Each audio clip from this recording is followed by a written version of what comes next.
ನಾವು ಯಾವುದೇ ಶುಭ ಕಾರ್ಯಗಳು ಅಥವಾ ಹೋಮ ಹವನಗಳನ್ನ ನಿರ್ವಿಘ್ನವಾಗಿ ನೆರವೇರಲಿ ಅಂತ ನಾವು ಪ್ರಥಮವಾಗಿ ಪೂಜೆಯನ್ನ ಸಲ್ಲಿಸೋ ಏಕೈಕ ದೇವರು ಅಂದ್ರೆ ಅದು ವಿಘ್ನ ನಿವಾರಕ ವಿನಾಯಕ. ಇದು ಪ್ರತಿಯೊಬ್ಬರಿಗೂ ಗೊತ್ತಿರುವಂಥದ್ದೇ. ಆದರೆ ವಿನಾಯಕಿ ಅಂದ್ರೆ ಸ್ತ್ರೀ ರೂಪಿ ಗಣೇಶನ ಬಗ್ಗೆ ನಿಮಗೆ ಪರಿಚಯವಿದೆಯಾ? ಅರೆ ಇದೇನಪ್ಪ ಇದು ಹೆಣ್ಣು ರೂಪಿ ಗಣೇಶನ? ಇಂಟ್ರೆಸ್ಟಿಂಗ್ ಆಗಿದೆ ಅಲ್ವಾ? ಬಹುಶಃ ತುಂಬಾ ಜನರಿಗೆ ಗೊತ್ತೇ ಇರದ ವಿಚಾರ ಅಂದ್ರೆ ಸನಾತನ ಧರ್ಮ ಸೇರಿದಂತೆ ಜೈನ ಶಾಕ್ತ ಪಂಥಕ್ಕೆ ಸೇರಿದ ಅನೇಕ ಆರಾಧನಾ ರೂಪವಾಗಿಯೇ ಗ್ರಹಿಸಲಾದ ಪದ್ಧತಿ ಇದೆ. ಶತಮಾನಗಳ ಕಾಲ ಈ ನೆಲದಲ್ಲಿ ಆರಾಧಿಸಲ್ಪಟ್ಟ ಸ್ತ್ರೀ ರೂಪಿ ಗಣೇಶನ ಕತೆ ಏನು ಅನ್ನೋದನ್ನ ತಿಳ್ಕೊಳ್ಳೋಣ ಬನ್ನಿ. ಸ್ನೇಹಿತರೆ, ನಿಮಗೊಂದು ವಿಶಿಷ್ಟ ವಿನಾಯಕ ಶಿಲ್ಪವೊಂದು ತೋರಿಸ್ತಾ ಇದ್ದೀನಿ ನೋಡಿ. ನೀವಿಲ್ಲಿ ನೋಡ್ತಿರೋ ಶಿಲ್ಪಕ್ಕೆ ಗಣೇಶನಿಗಿರೋ ಎಲ್ಲಾ ಲಕ್ಷಣಗಳು ಕಾಣಿಸುತ್ತೆ. ಆದ್ರೆ ಈ ಮೂರ್ತಿ ಗಣಪನದ್ದಲ್ಲ.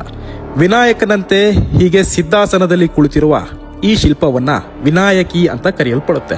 ಅಂದ್ರೆ ಇದು ಸ್ತ್ರೀ ರೂಪಿ ಗಣಪನ ಶಿಲ್ಪ. ಕರ್ನಾಟಕ, ಕೇರಳ, ಒರಿಸ್ಸಾ, ಬಿಹಾರ ಸೇರಿದಂತೆ ದೇಶದ ಅನೇಕ ದೇಗುಲಗಳಲ್ಲಿ ಇಂತಹ ಸ್ತ್ರೀ ರೂಪಿ ವಿನಾಯಕಿ ವಿಗ್ರಹಗಳು ನೋಡಬಹುದು. ಅದರಲ್ಲೂ ಬಿಹಾರ, ಮಧ್ಯಪ್ರದೇಶ ಹಾಗೂ ಒಡಿಶಾಗಳಲ್ಲಿ ಚೌಸುತ್ ಯೋಗಿ ಮಂದಿರಗಳಲ್ಲೂ ಕೂಡ ಇಂತಹ ಹೆಣ್ಣು ಗಣಪನ ವಿಗ್ರಹಗಳನ್ನ ಪೂಜಿಸಲಾಗುತ್ತೆ.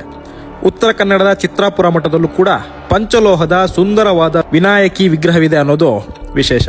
ಇನ್ನು ಮಹಾರಾಷ್ಟ್ರದ ಬುಲೇಶ್ವರ ಮಂದಿರದಲ್ಲಿರೋ ಈ ವಿಘ್ನೇಶ್ವರಿ ಶಿಲ್ಪವನ್ನು